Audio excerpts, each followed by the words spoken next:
Social मीडियावर viral होण्यासाठी आणि सोशल मीडियावर प्रसिद्धी मिळवण्यासाठी अनेक मुलं मुली वेगवेगळ्या प्रकारचे रील्स तयार करतात। अनेक रील्स यातले करमणुकीचे असतात, मात्र अनेक रील अंगावर शहारे आणणारे असतात।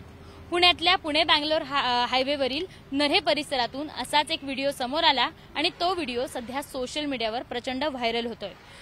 तो व्हिडिओ साधारण याच डोम मध्ये शूट करण्यात आला आहे। पुणे-बँगलोर हायवेवरील स्वामीनारायण मंदिरापासून साधारण 200 मीटर अंतरावर हा डोम तयार करण्यात आला आहे।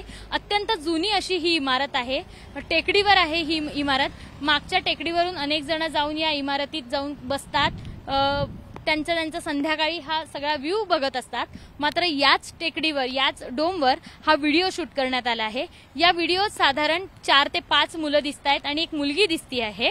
वरून एक मित्र आपल्या मैत्रिणीला एक हाताने लटकताना दिसते आहे आणि जर चुकून त्या मैत्रिणीचा जर हात सुटला असता तर मोठा अनर्थ घडला असता आणि त्यामुळे या व्हिडिओवर आता सगळीकडनं संताप व्यक्त करण्यात येतोय। मागच्या बाजूने या रस्त्यावर कुणीही जाऊ शकतं। पुण्यात याच भागात नाही तर पुण्यातल्या अनेक परिसरात असे इमारती आहे जिथे जाऊन मुलं शूट करतात, रील्स बनवतात। मात्र याकडे पोलिसांचं कदाचित लक्ष नाहीये आणि त्यामुळेच असे हे प्रकार घडताना दिसतायत। या व्हिडिओत जर आपण बघितलं तर 4-5 मुलं वेगवेगळ्या अँगल्सने कॅमेरे लावून हे सगळं शूट करताना दिसतायत, त्यामुळे हे सगळं ठरवून होतंय असंही या व्हिडिओतनं स्पष्ट झालंय। आता या व्हिडिओतले हे मुलं कोण आहेत, त्यांचे इंस्टाग्राम हँडल्स कोणते आहेत, या संदर्भात अजून कोणतीही माहिती पोलिसांच्या किंवा कोणाच्याच हाती आलेली नाहीये।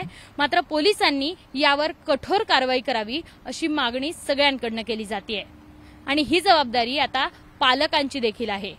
कॅमेरामन विजय राऊतसह शिवानी पांढरे, एबीपी माझा, पुणे। एबीपी माझा, उघडा डोळे बघा नीट।